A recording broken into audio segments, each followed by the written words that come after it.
These two people are exactly the same to me, exactly the same, because they are both what happens when you live and exist in an environment that perpetuates, encourages, and rewards mediocrity. And not only that, when you live in an environment that doesn't critique you in a meaningful way, such that you never grow, you never improve, and no matter what you do, no matter how bad your product is, you are always going to get the ultimate reward. Starting with Scooter Boy, all he had to do to one day be king was simply be born.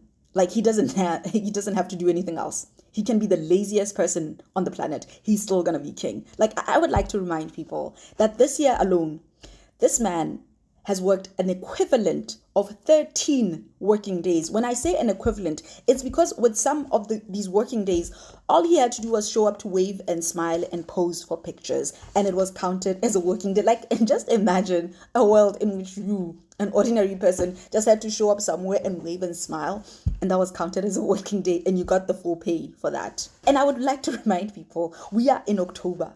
Like those 13 working days and the many vacations that he has taken has been within 10 months. Like he's more likely to be lying on a beach somewhere than he is to actually be doing any kind of public service. But the media props him up as like, a global statesman, as somebody who is going to modernize the monarchy or whatever, even though he doesn't actually do any of this stuff. Like he has a fan base that just believes and propagates this idea that by simply one day being king, he is amazing, he is awesome, and like there's nothing you can do about it. And honestly speaking, I'm kind of fine with all of that. Like I've said this before, I understand the need for propaganda when you are 1,000-year-old anachronistic institution that needs all the help it can get to survive. What niggles me is that he himself is incredibly entitled to, this futureness of his kingness, and he thinks that by simply one day being king, he is owed a lot of popularity. He's owed a lot of adoration. Like the bare minimum that he does, like when he shows up for a football match, we're just supposed to, applaud whenever and kind of like keep our mouths shut. Like we're just supposed to sit there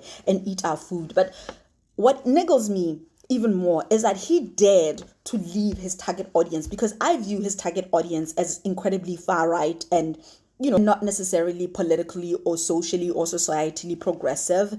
But he, at some point, tried to leave that target audience because he wanted to make it bigger. He wants to make it everywhere in the world. America, South Africa, the Commonwealth. Like, he wants to be the person that we look at and think to ourselves, isn't that just a great king? And he did this by getting on TV and calling his mother paranoid. Like Princess Diana, probably one of the least paranoid people to have ever lived, given that everything that she told us was happening. Everything that she told us was going to happen did happen. I'm going to be honest, I don't know what he thought was going to happen, but this moment I think was supposed to catapult him in some way, shape or form into like the zeitgeist, into like the collective psyche, and we're supposed to view him as something here. I don't know what. A lot of the decisions the people who live in the palaces make do not make any sense to me, because they are not objectively smart decisions, and that's fine. But the problem is that, again, this left his target audience, and now a whole bunch of us who weren't even necessarily paying attention to the monarchy were looking a little bit closer and thinking to ourselves, hold on, what's going on here? Because a lot of us had been led to believe that it wouldn't be the worst thing that after Queen Elizabeth II's reign had ended, like it wouldn't be the worst thing to pass over Charles and go straight to William. Like Charles would never be king. He would just be the Prince of Wales forever. And William would somehow be king. And it was kind of sold to us as like, this beautiful thing. And I'm going to be honest, I bought into it because I also thought it would be a beautiful petty revenge for Diana if this man called Charles was never king. But more importantly, because, when Diana passed away, a lot of us transferred all of the love, all of the hope, all of the goodwill around Diana. We just took that and immediately transferred it to her sons without really any analysis or questions. And a lot of us had hope that William would turn out to be a much better man than his father, and hopefully a much better king than his father. And again, coming back to the moment when he called her paranoid, that immediately alienated him from all of those good feelings that we were associating between him and his father, because we were looking at this moment and thinking to ourselves, That's like, it's not jiving. Do you get what I'm saying? All of a sudden it didn't make sense that this man would be a better king, and a whole bunch of his popularity started to kind of like pull back in that moment, which is why I'm saying I don't think these people think before they wake up and make all of these decisions. Which brings me to Taylor Swift and her latest album, which is rife with racism, to put it bluntly. And not just rife with racisms, but I think also full of ambition, in the same way that Scooter Boy thought he could stand in front of, a whole bunch of people and call his mother paranoid. Taylor Swift didn't see anything wrong with all of the racisms she injected into her music, because again, she had spent so long with people telling her that she is so good, she can do no wrong, she's a lyrical genius, she's a musical genius. And here's the problem with that. Because we are now looking a little more closely and we're saying, hey, these are actual like microaggressions, and not just small microaggressions, but really huge ones. The same people who are telling us she's always intentional with her lyrics and Easter eggs and whatever, they're suddenly telling us it's not that deep. Like, what do you mean it's not that deep? I thought you told us this woman was so intentional about her work that nothing was accidental. And not only that, because she then put out a necklace that is very much inspired by the most famous man to have ever had a mustache. He was German, Austrian, whatever.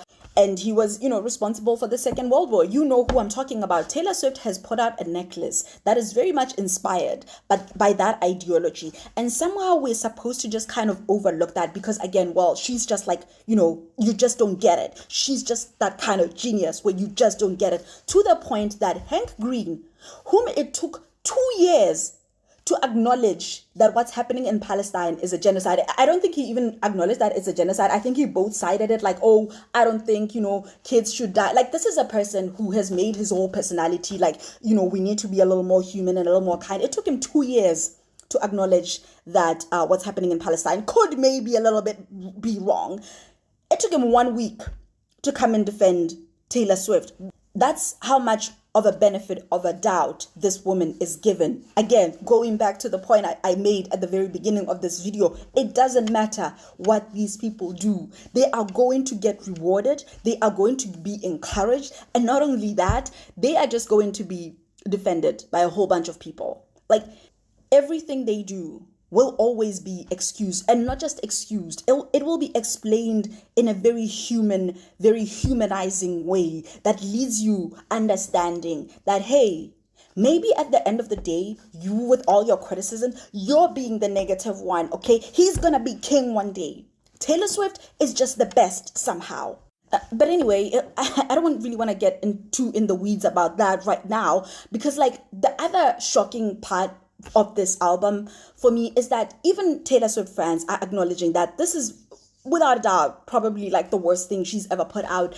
And yet when you go and something search it on the internet, it's breaking records. Like, it broke a record that had been set in 1991, like the fastest selling first week album or whatever. Like it's just, it doesn't matter how bad they get. Like, it's just fascinating to me. Like, when I say in my next life, I want to come back as a white person, that was a joke. That was a joke because, like, I think I would rather actually just come back as myself, because if this is how you are allowed to move through the world, like, with this no sense of accountability whatsoever, no sense of growth, no sense of, like, understanding of just how people operate and work, like, just this cocoon, this bubble that these people have lived in where they can't do any wrong. And not only can they never do any wrong, this bubble where they will always be rewarded in this massive way. I don't want it. I don't want it. I feel like you lose something in that. Like, I don't want it. But I hope to make a deeper dive video later. It's just that, like, even as I'm filming right now, I'm not sure this is going to film because TikTok has been messing not only with my account, but like with just my videos in general. But yeah, I just, the similarities between these two people was just like, for me, just so stark. I had to get this out. Anyway, toodles, and see you in the next one.